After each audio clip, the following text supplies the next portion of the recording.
জিম্বাবুয়ের বিপক্ষেই একাদশ থেকে বাদ পড়া, আবার কোনো পারফরম্যান্স ছাড়াই বিশ্বকাপ দলে সুযোগ পাওয়া। অনেকের কাছেই বিশ্বকাপ স্কোয়াডে লিটনের অন্তর্ভুক্তি প্রশ্নবিদ্ধ। তবে পরিসংখ্যান বলে লিটনের থেকেও বাজে পারফরম্যান্স নিয়ে বিশ্বকাপে খেলতে যাচ্ছেন স্কোয়াডে এমন আরও ক্রিকেটার রয়েছেন। এই যেমন সৌম্য সরকার। জিম্বাবুয়ের বিপক্ষে একটা ম্যাচে রান করেছেন বটে, তবে শেষ 10-15 ম্যাচ হিসেব করলে রান, গড়, স্ট্রাইক রেট সবকিছুতেই লিটনের থেকে সৌম্য যোজন যোজন পিছিয়ে। অধিনায়ক নাজমুল হোসেন শান্তও লিটনের থেকে এগিয়ে নন। স্কোয়াডের বাইরেও লিটনের থেকে বেটার পারফর্মার নেই, আর তাই আস্থা লিটন দাসেই। লিটনকে বিশ্বকাপ স্কোয়াডে নেওয়া অনেকটাই বাধ্য হয়েই।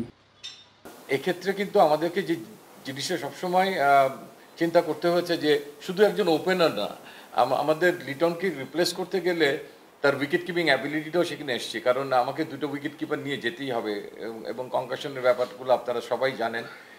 তো সেক্ষেত্রে আরেকটা বিকল্প ওপেনারের ক্ষেত্রে আমরা হয়তো ওপেন করার ক্ষেত্রে অন্যকের ক্ষেত্রে হলে হয়তো আরও ভিন্ন নাম আসতো, বাট এক্ষেত্রে আমরা হয়তো এনামুল হক বিজয়ের নামটা আমরা ডিসকাস করেছি।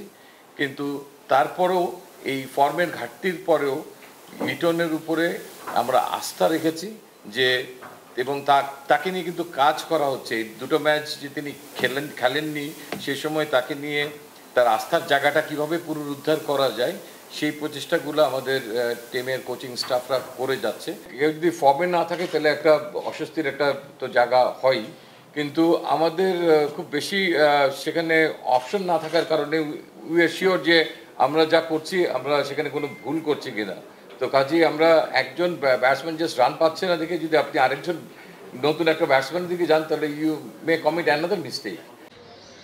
প্রধান নির্বাচকের কথায় একটা ব্যাপার পরিষ্কার, লিটনকে ফর্মে ফেরাতে পুরো কোচিং প্যানেল মরিয়া। লিটন নিজেও তো সর্বোচ্চটা দিয়েই চেষ্টা করছেন। ম্যাচ ডেতেও লিটনের লম্বা ব্যাটিং সেশন নজরে এসেছে। আজ যখন হোম অফ ক্রিকেটে কোচিং প্যানেলের কেউই ছিলেন না, সেখানেও এবাদতকেই লিটন দায়িত্ব দিয়েছেন ভুল ত্রুটি পরখ করার। বলতে পারেন একজন বোলার কি করে লিটনের মতো টেকনিক্যালি সলিড ব্যাটারের ভুল ধরবেন। অনেক সময় বড় কোচেদের দৃষ্টির অগোচরেও যা থেকে যায়, সেটাই কাছের কেউ অনায়াসেই দেখতে পায়। এবাদত যতটুকু পেরেছেন লিটনকে সাহায্য করেছেন, লিটনের শটে মুগ্ধও হয়েছেন।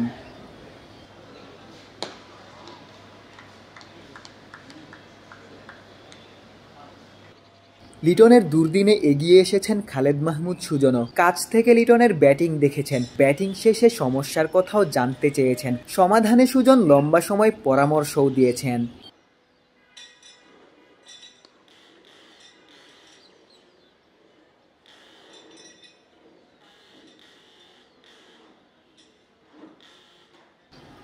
যাওয়ার আগে সুজন লিটনকে ভরসা জুগিয়েছেন। নির্বাচক, কোচিং প্যানেল সহ গোটা টিম ম্যানেজমেন্টের বিশ্বাস, বিশ্বকাপে লিটন ভালো করবেন। পরিশ্রম আর নিবেদনের পাশাপাশি এই মুহূর্তে লিটনের নিজের প্রতি বিশ্বাসটাও প্রয়োজন।